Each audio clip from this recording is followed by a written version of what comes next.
주님 평화. 네, 오늘 복음은 가나안 여인의 믿음입니다. 가나안은 전통적으로 이교도 지방이었고요. 그리고 그쪽 여인들을 이스라엘 사람들은 상종하지 않았어요. 그들을 개로 표현할 정도로 멸시했고요. 당연히 가나안 민족 또한 이스라엘 사람들을 좋아하지 않았습니다. 싫어했죠. 매우 서로 간섭하려 들지 않았습니다.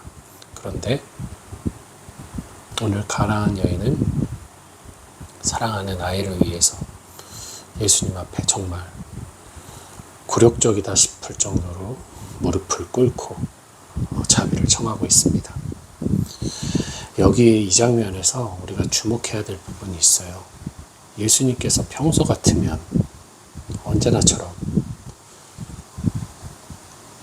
그런 고통받는 이들에게 눈길을 주시고 또 걱정을 하시고 애타는 마음으로 그를 치유해 주셨죠. 그런데 이번만큼은 예수님께서도 여느 이스라엘 사람, 여느 유대인 못지않게 냉랭한 모습으로 그녀를 외면합니다. 그러자 제자들이 너무 예수님 주변에서 시끄럽게 구니까 쫓아버릴까요? 했어요. 그러나 그 여인은 더욱더 예수님께 매달렸습니다. 심지어 예수님마저도 이 자녀에게 줄 음식을 강아지에게 줄 수는 없다. 거기서 예수님은 강아지라고 표현을 해요. 개라고 표현하지 않았습니다. 어쨌든 강아지에게 줄 수는 없다 라고 말씀하시면서 그녀의 절박한 마음을 꺾어버리시죠. 그러나 그녀는 자신이 개가 될지언정 자신의 사랑하는 아이를 낳게 하고 싶은 마음에 개도 떨어진 부스러기는 먹지 않습니까? 당신의 그 놀라운 은총에 한 조각만이라도 자비를 베풀어 주십시오라고 애원하죠. 예수님께서 이 여인의 믿음이 크다 하면서 그녀의 소원대로 하느님을 믿는 사람도 아닌데 유대교인도 아니고 예수 그리스도를 신으로 받아들인 사람도 아니지만 그녀의 믿음에 예수님께서 응답하시고 아이를 치유시키시죠. 여기에서 우리는 매우 중요한 한 가지를 발견하게 됩니다. 바로 예수님의 냉정한 모습 그리고 그것을 바라본 제자들의 반응입니다. 예수님이 제자들이 평상시 생각하던 그대로 가나안 여인을 무시하고 그녀의 애절한 호소에 반응하지 않는 모습에 제자들은 옳다구나 그러면서 그녀를 내쫓으려고 했죠. 예수님의 시험에 걸려든 겁니다. 제자들은 자비가 없어요. 사랑이 없어요. 그저 자기들에게 필요한 사람들에게나 사랑을 베푸는 것이고 자기 동포들, 유대인들에게만 치유를 베푸면, 기적을 베풀면, 복음을 선포하면 그만이라고 생각했던 거죠. 배타적인 신앙 안에서, 배타적인 율법주의 안에서 그들 또한 예수님의 그 사랑의 범위를 가늠하지 못한 채 가나안 여인을 배척했죠.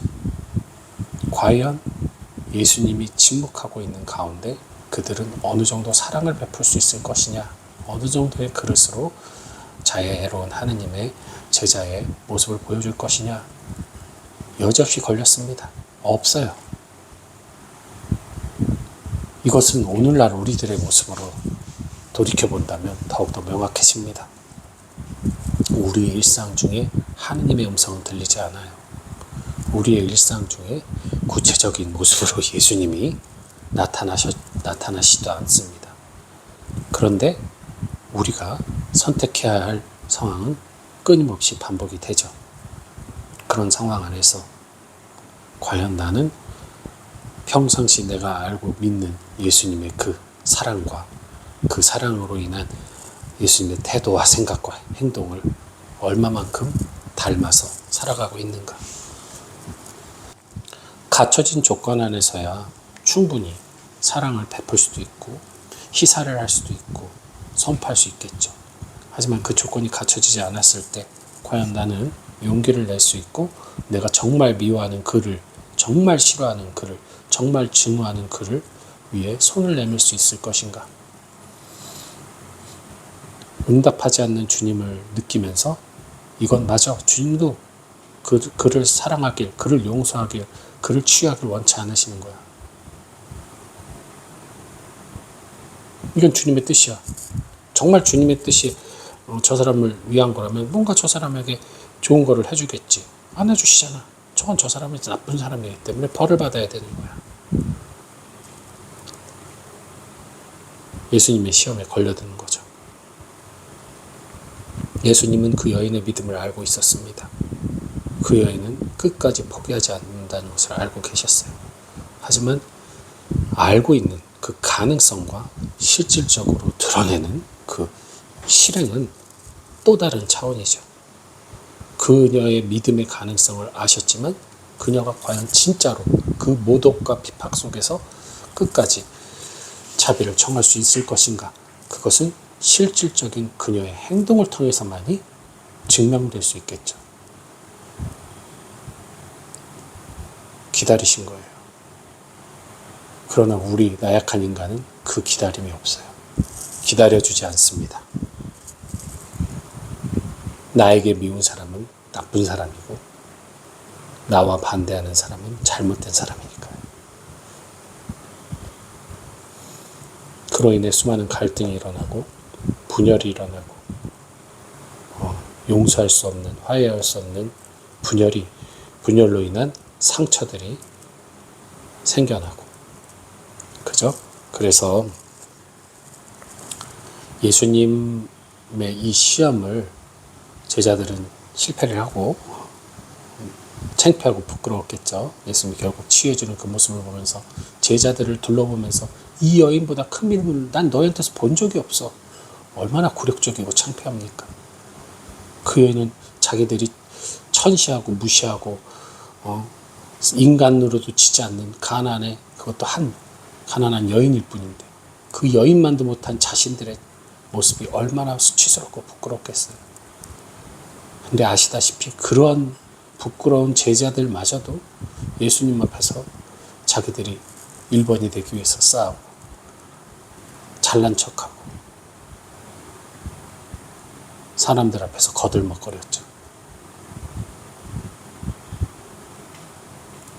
그러니 이 겸손이라는 것은 결코 쉽게 얻어지는 것이 아닙니다. 예수님과 함께 있으면 겸손해질 것 같지만 오히려 교만해질 확률이 더 높아요. 겸손하게 예수님의 말씀을 받아들이고 막 선포하다가도 어느 순간인가 자기가 예수님의 대리자가 돼서 자기 멋대로 자기가 하고 싶은 대로 하게 되죠.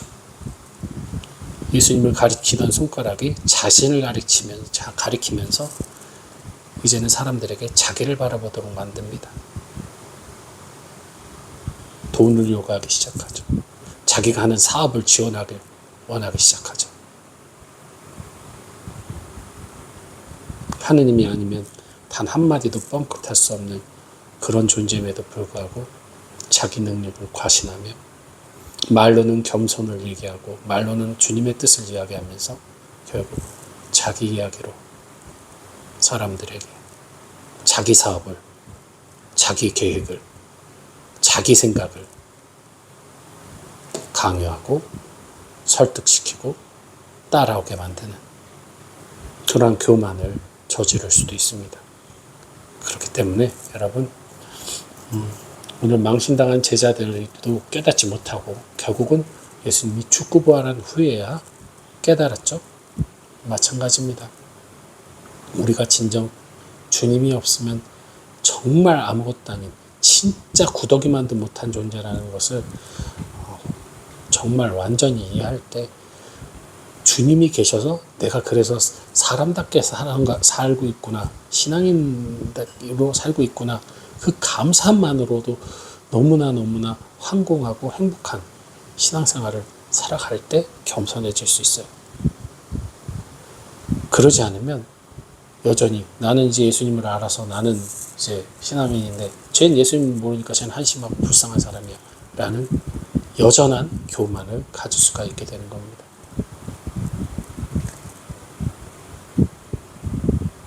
믿지 못하는 이들이, 예수님을 잘 알지 못하던 이들이, 세리와 창녀들이 천국에 먼저 들어가고 있다라고 복음은 얘기하고 있어요.